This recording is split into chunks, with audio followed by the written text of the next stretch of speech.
Nothing in this podcast is intended as investment advice, and the people in this podcast may hold positions in the stocks they talk about. Do not buy any investment based solely on a tip or recommendation. Please do your own research.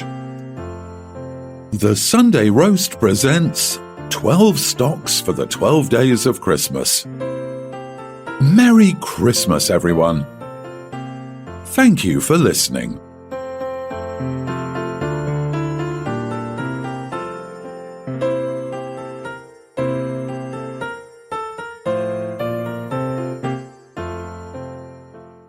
Hello and welcome to the 12 Stocks for the 12 Days of Christmas. I'm Phil Carroll and today we're joined by Carl Esprey, CEO of Contango Holdings. Welcome, Carl, and Merry Christmas to you. Hi, Phil. Merry Christmas to you too. Yeah. So Contango's been chosen as one of the top 12 for 2023. Do you want to give the listeners a quick summary of what Contango do and what has actually been achieved thus far in 2022, please? Yeah, so Contango is a fully funded coal mine in Zimbabwe with a massive over 2 billion ton coal resource of both thermal and coking coal. The mine's under construction as we speak and will be completed in the Q1 of 2023 with production targeted at about 20,000 tons a month. That could be either thermal coal and coking coal. So we somewhat opportunistically will look at the coal price at the time and see what's possible to sell. We already have offtake agreements in place. We have one offtake for half, so 10,000 tons of coking coal a month.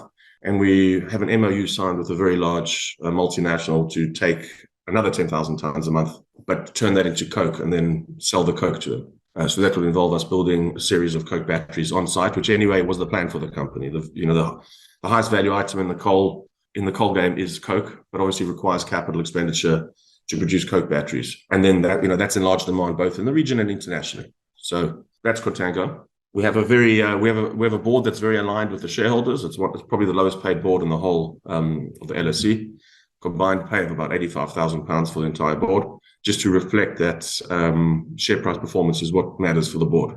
And I mean, we look at the share price where it is today. I mean, I don't tend to get too worried about little percentages up and down, because we're looking next year and we're saying this. If we're selling 20,000 tons of coke and coal a month, with a large, and one of which will be a very long-term offtake, assuming we get that offtake, then this is a 20p, 30p stock. And that's kind of where the motivation of the board lies at the moment.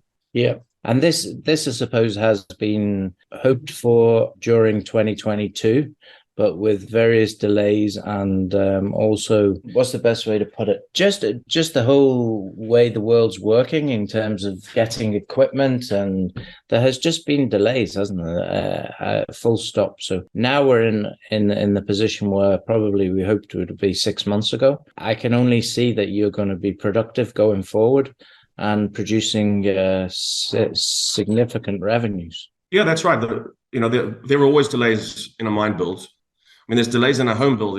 If you're in Hampstead and you're building a house, there'll be delays on that. But imagine we're in the middle of nowhere in Zimbabwe by Lake Kariba. So there's been delays that have crept in across everything, which we've tried to manage. There's a lot of permissions and documents that needs to get signed off by various government bodies. So those kind of delays creep out of our control. We've seen the timelines push out more than we wanted to. But I think we're in the final stretch now. We're fully funded as well, so we don't have to worry about having a gun at our head and watching the share price fall and worrying about having to raise money.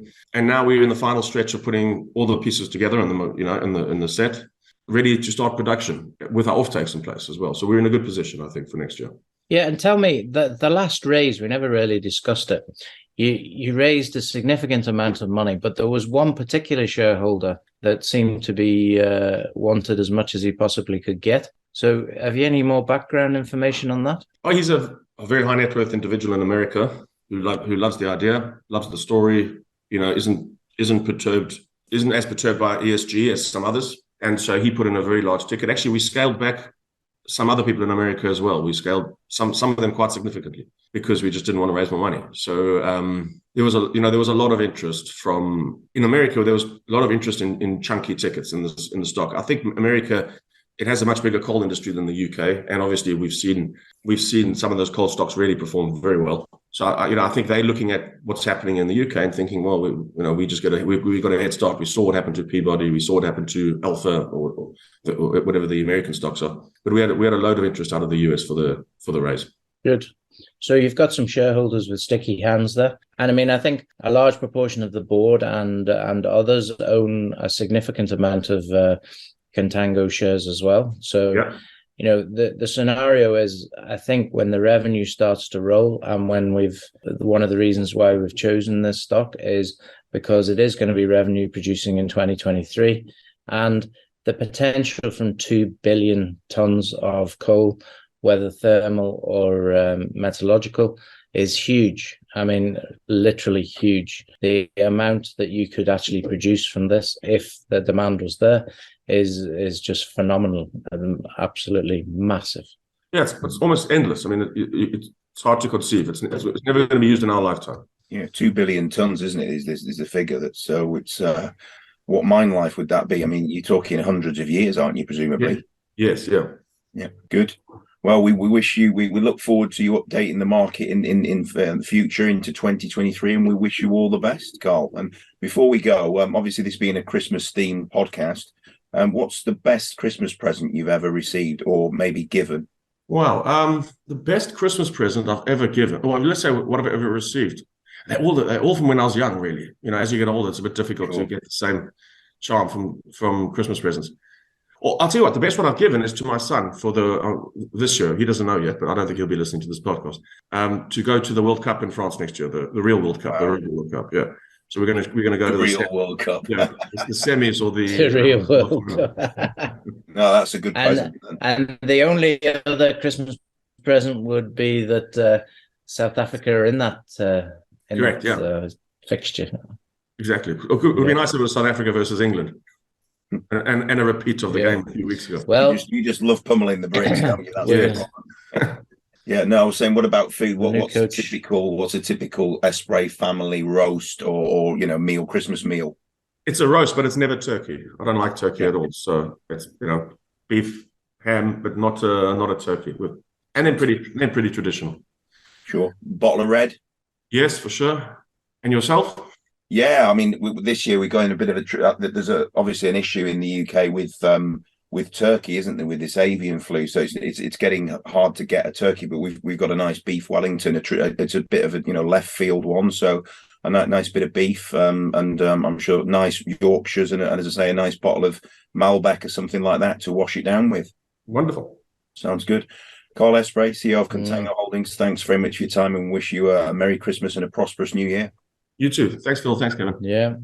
Merry Christmas. Merry Christmas. This podcast was brought to you by Roast PR Limited. If you would like to appear on a future episode of The Sunday Roast, please email admin@thesundayroast.net.